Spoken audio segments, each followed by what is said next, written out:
আসসালামু আলাইকুম, সবাই কেমন আছেন? আশা করি সবাই ভালো আছেন। আলহামদুলিল্লাহ আমিও ভালো আছি। এই যে দেখতেছেন ড্রাগনগুলো দেখে মনে মনে ভাবতে পারেন যে এগুলো কি দাগালো ড্রাগন নিয়ে আসছে।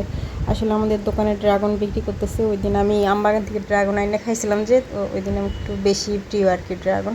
তো আমার হাজব্যান্ডের ভাগেরটা আমি খাইয়ে ফেলছিলাম, তো ওই জন্য ও 1 ক্যারেট ড্রাগন নিয়ে আসছে। তো সবগুলো তো আর আমার খাওয়া সম্ভব না, তো দোকানে রাখছে। তো ওইখান থেকে মাসাল্লাহ 2 দিন থেকে খাইতেছি। তো আজকে আবার গেছিলাম আমবাগান, একটু কাজ ছিল, তো ওইখান থেকে সবজি নিয়ে আসছি।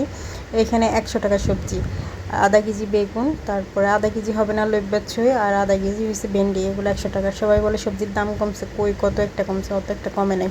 তো যাই হোক, আসি ড্রাগনের ম্যাটারে। তো ড্রাগন আসার সময় দেখতেছি যে মোটামুটি সেল হয়েছে, তো আরও অল্প কিছু আছে। তো ড্রাগনের লোভ সামলাইতে না পারে, তো আমি প্রথমে যেগুলো একটু মানে আগে ভাগে নষ্ট হয়ে যাবে ওগুলো বাছাই করে প্রায় 1.5-2 কেজির মতো বাসায় এনে রেখে দিচ্ছি রিজার্ভ করে, কারণ পরবর্তীতে দেখা যাবে যে আর একটাও পাবো না।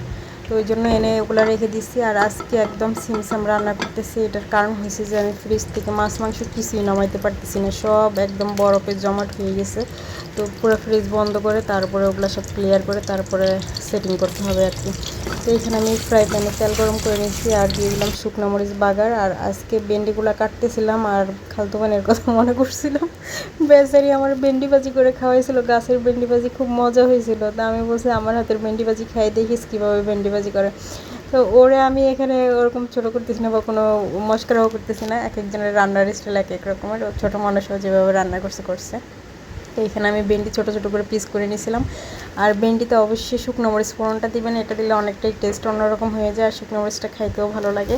তারপরে আমি পেঁয়াজ দিছি, শুকনো মরিচটা ভাজা হয়ে যাওয়ার পরে পেঁয়াজটা দিয়েছি, তারপরে দিছি কাঁচামরিচ, তারপরে একটু হলুদের গুঁড়া আর একটু লবণ পরিমাণ মতো। হলুদের গুঁড়োটা আমি সামান্য দিছি যাতে কালারটা অত বেশিও চেঞ্জ না হয়, তবে একদম কাঁচা কালারটা আমার ভালো লাগে না। অনেকে শুধু হলুদের গুঁড়া দেয় না, শুধুমাত্র কাঁচা রাখে, ওটা খাইতে একরকম স্বাদ। তবে ভেন্ডি সবজিটা আমার সবসময় ভালো লাগে, এটা তরকারি হিসেবেও ভালো লাগে, তারপরে আপনার এই ভাজি হিসেবেও ভালো লাগে, আবার ভর্তাটাও মজা লাগে।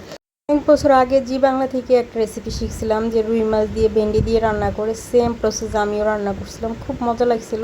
আমি অবশ্য সেম 2 পিস মাছ দিয়ে রান্না করছিলাম প্রথমে, কিন্তু তারপর থেকে আমি যখনই মানে রান্না করি, যদি বাসায় ভেন্ডি থাকে 1-2টা আলাদাভাবে আমি দিয়ে দিই তরকারির কিনারে। এটা খাইতে আমার খুবই ভালো লাগে, নরম নরম জুসি জুসি, অন্যরকম ফ্লেভার দেয়। আর এই যে দেখেন, এই যে ভাজি আইটেমগুলো করার একটা নিনজা টেকনিক হয়েছে যে ভাজিটা আপনি প্রথমে গরম তেলে বাগার দিয়ে দিবেন, এরপর লো মিডিয়াম মানে লোতেই রাখবেন, লো আছে একদম। তারপর ঢাকনা দিয়ে আস্তে আস্তে করে ভাজিটা তেলের উপরে ফ্রাই করবেন, তাইলে ওই ভাজিটা খাইতে সবচাইতে বেশি মজা হবে। আর আমি এই ভাজিটা করতেছি যে মানে খুবই অল্প আছে, বারবার একটু পর পর উল্টাই পাল্টাই দিতেছি। এটা আরেকটু ফ্রাই হলে আরেকটু ভালো লাগতো, কিন্তু হয়েছে কি আমি এটা চুলার উপরে রেখে দোকানে চলে গেছি, এসে দেখি চুলা বন্ধ হয়ে গেছে। তো আমি আর ওইভাবে চুলা জ্বালাই নেই, তো নামাই ফেলছি ওই অবস্থাতে। আর এখন আজকে আমি ডিম ভাজি করতেছি, যেহেতু আমি মাছ মাংস কিছুই নামাই নেই, তো দুপুরে শুধুমাত্র ভাজি দিয়ে খাওয়া যাবে না, তো ওই জন্য একটা ডিম নিয়ে আসছি। তো একটা ডিম ভাজি করে মা ছেলে 2জনে খেয়ে ফেলবো, আর রাতের বেলা অন্য কিছু করবো সেটাই চিন্তা করতেছি। আর আমার হাতের ডিম ভাজি সবসময় নাকি অনেক বেশি মজা এবং টেস্টি হয়। তো আল্লাহ হাফিজ বন্ধুরা, সবাই ভালো থাকবেন, সুস্থ থাকবেন। ভিডিও ভালো লাগলে অবশ্যই লাইক কমেন্ট শেয়ার করে পাশে থাকবেন।